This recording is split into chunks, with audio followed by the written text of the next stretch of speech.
안녕하세요. 풍성한 복음의 시간입니다.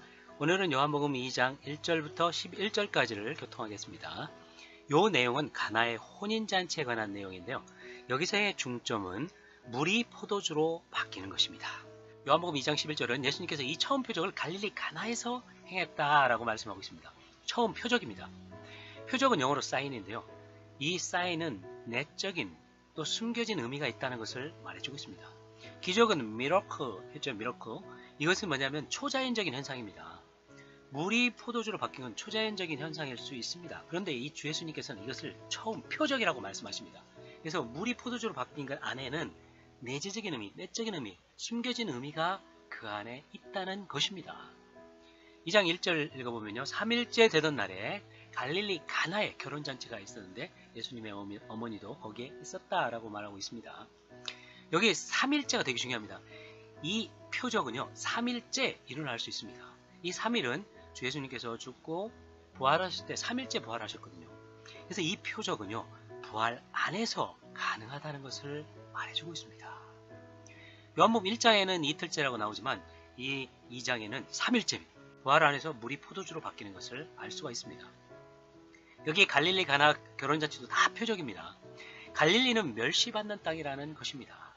왜 멸시를 왜 하냐면 사람마다 가치관과 또 기준이 있기 때문에 그렇습니다. 그래서 큰 나라는 작은 나라를 멸시하고 강대국은 또 약한 나라를 멸시하고 키 큰 사람은 또 작은 사람을 멸시하기도 하고요.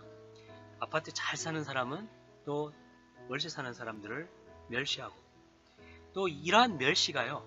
가정에도 있고 또 학교에도 있고 또 온 사회에도 다 있고 국가 간에도 있습니다. 이것은 뭐냐면 온 땅이 바로 갈릴리라는 것을 말해주고 있습니다. 서로 멸시하는 그런 생활을 살고 있습니다. 하나님은 사람을 아주 가치 있게 창조했습니다. 하나님의 형상과 모양을 가지고 하나님을 표현하고 또 통치권을 가지고 하나님을 대표하기를 원했습니다. 그런데 이 사람의 타락으로 이 가치가 상실됐습니다. 그래서 서로 멸시하는 그런 존재가 된 것입니다. 우리는 바로 이러한 멸시받는 땅에 살고 있는 것을 알아야 합니다. 그리고 우리는 가나에 살고 있는데요. 이 가나라는 말은 갈대라는 겁니다. 갈대의 땅입니다. 이 갈대는 바람이 불어도 이렇게 흔들리기 쉽죠. 이건 뭐냐면 약하고 부서지기 쉬운 사람들을 말하고 있습니다. 우리는 약하고 부서지기 쉬운 그런 존재입니다. 조그만 말만 해도요. 우리가 깊은 상처를 받게 되고 아주 서로 미워하게 되는 거죠. 이건 뭐냐? 우리가 약하다는 겁니다. 우리가 갈대라는 것을 말하고 있고 우리가 가나의 땅에 살고 있는 것을 말씀하고 있는 것입니다. 또 이 결혼은요. 결혼을 해서 우리 후대를 이어가지고요. 대대로 자손을 번식하기 위해서 결혼을 하는 것인데 이것은 인간 생명을 지속하기 위한 것입니다. 그리고 이 결혼에 잔치가 있는데 이 잔치에 두 가지가 꼭 빠지면 안 됩니다. 첫 번째로 손님들이 많이 와야 돼요. 나를 위해서 많은 손님들이 와야 돼요. 또 한면으로는 거기에 음식이 있어야 됩니다. 향락이 있다는 거죠. 인생에 가장 큰 향락이 모여있는 게 결혼잔치입니다. 2장 3절을 보게 되면 포도주가 떨어졌대요. 포도주가 떨어지고 예수님의 어머니가 예수님께 그들에게 포도주가 없습니다 라고 말했습니다. 그럼 이 포도주가 떨어졌다. 이게 뭐냐?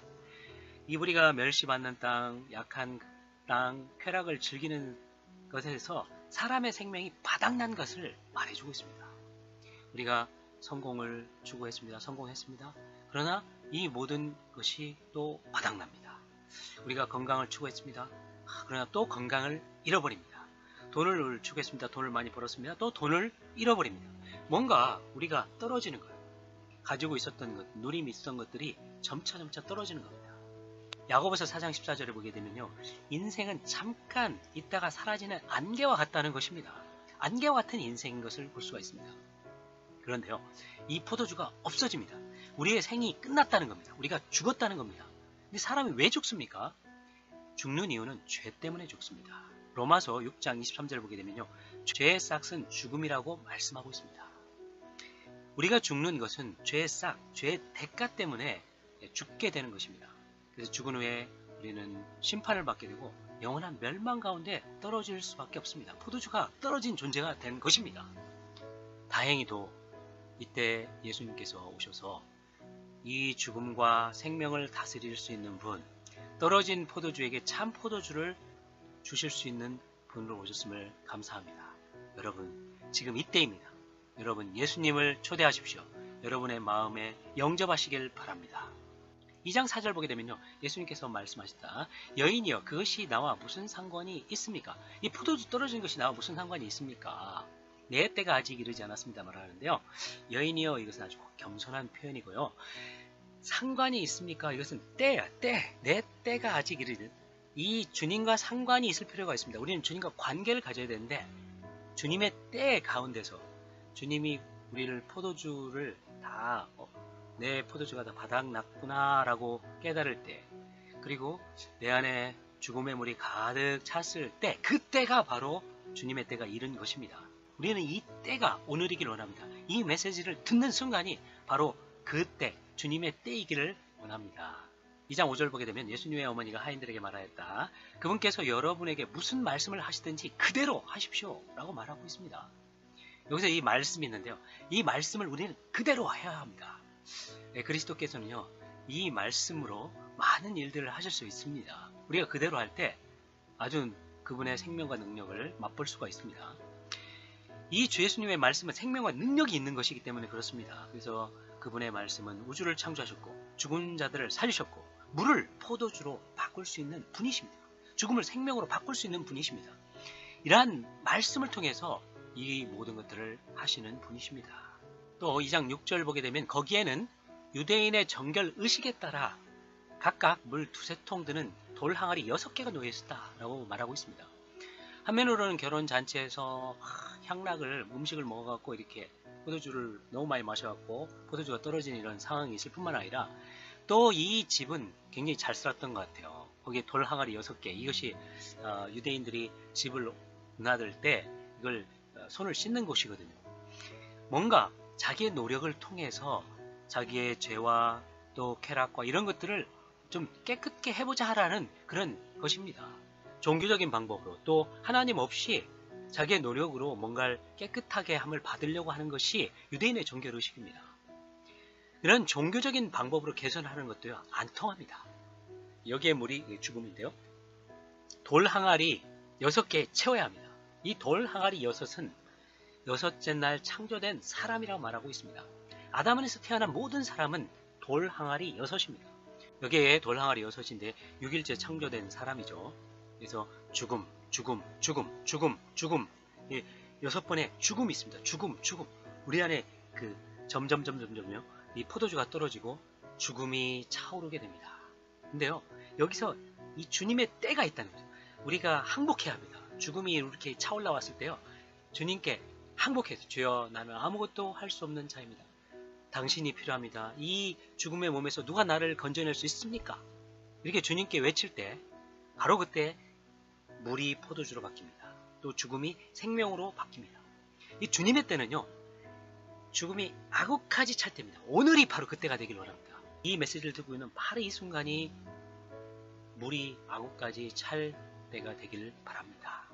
2장 8절 보게 되면요, 예수님께서 하인들에게 이제는 떠서 잔치 주관자에게 갖다 줘라 이렇게 말씀했죠. 그들이 갖다 줬고요. 2장 9절 보게 되면 잔치 주관자가 포도주가 된 그 물을 맛본다는, 우리는요 포도주가 된 그 물을 맛봐야 돼요. 물만 맛보는 게 아니고요, 포도주가 된, 변화된 생명의 원칙, 그 풍성한 생명으로 된 그 두 번째 포도주를 맛볼 필요가 있습니다. 2장 10절에 보게 되면요, 좋은 포도주, 이 포도주가 가장 좋은 포도주입니다. 이 두 번째 포도주를 우리는 마시는 자가 될 필요가 있습니다. 그래서 주 예수님은 이 말씀으로 물을 포도주로 바꾸시는 분이십니다. 그래서 이 포도주는 새 포도주이고 두 번째 포도주이고 신성한 생명의 포도주입니다. 이것을 한번 맛보면요, 영원히 잊지 않는 그런 맛이 있습니다. 이 포도주를 한번 맛보면요, 우리 안에서 참다운 기쁨과 참다운 즐거움이 있습니다. 그래서 주 예수님은요, 말씀으로 죽음을 생명으로 바꾸시는 분이십니다. 이 보라색이 우리 안에 충만해야 합니다. 2장 11절을 보게 되면요, 그분의 제자들은 그분을 믿었다 라고 하고 있습니다. 바로 여러분 마음을 여시고요, 그분을 믿으시기 바랍니다. 물을 포도주로 바꿀 수 있는 그분을 믿으시기 바랍니다. 믿는 것은요, 영접하는 거예요. 주 예수님이 이 포도주이십니다. 신성한 포도주이십니다. 아멘 하고 받아들이는 겁니다. 우리가 주님을 믿을 때 이 하늘 속한 포도주, 두 번째 포도주로 충만하게 될 것입니다. 그러면요, 정리해보면 주 예수님은 어떤 분이시냐면 죽음을 생명으로 바꾸시는 분이십니다. 주 예수님은 본래 하나님이셨습니다. 풍성한 하늘 속한 포도주를 가지고 계시는 분이십니다. 그분은 사람을 창조하셨습니다. 영과 혼과 몸, 이 세 부분으로 된 사람을 창조하셨습니다. 그런데요, 이 세 부분으로 된 사람이 타락했어요. 이 문제를 해결하기 위하여. 또 한면으로는 이 세 부분으로 된 사람 안에 포도주를 분배하기 위하여 그분이 육체가 되셨습니다. 그래서 하나님께서 육체가 되셔서 예수 그리스도가 되신 것입니다. 예수 그리스도께서는 인생을 사시고 십자가에 죽으셨습니다. 그리고 무덤에 들어가셨다가 3일 만에 부활하셨습니다. 부활하신 후에 그분은 생명 주시는 영이 되셨는데 이 생명 주시는 영이 생명을 주는 포도주입니다. 두 번째 포도주입니다. 이 포도주를요, 사람 안에 분배하길 원하십니다. 생명 주시는 영은 하나님의 신성한 생명을 우리에게 분배하는 영입니다. 이것이 두 번째 포도주이고 가장 좋은 포도주입니다. 교회 생활은 잔치입니다. 어떤 잔치냐? 이것을 분배받아 넘치게 흘러나는 것이 바로 참다운 교회요, 교회 생활입니다. 이런 잔치를 우리가 매일매일 누릴 수 있습니다. 이러한 주 예수님을 영접하는 기도를 함께 하겠습니다. 주 예수님, 저는 갈대와 같이 약한 사람입니다. 지금까지는 돈이 인생이 가치인 줄 알았고 명예와 성공이 인생의 목적인 줄 알았습니다. 그러나 이제 내 속에는 죽음이 가득한 것을 알게 되었습니다. 주 예수님, 나는 자신을 구원할 수 없습니다. 이제 자신을 열고 주님의 이름을 부름으로 영원한 생명의 포도주로 오신 주님을 맛보고 나의 구원자로 영접합니다. 오, 주 예수님, 내 안에 들어오셔서 모든 죽음을 삼키시고 나의 주님이 되십시오. 아멘.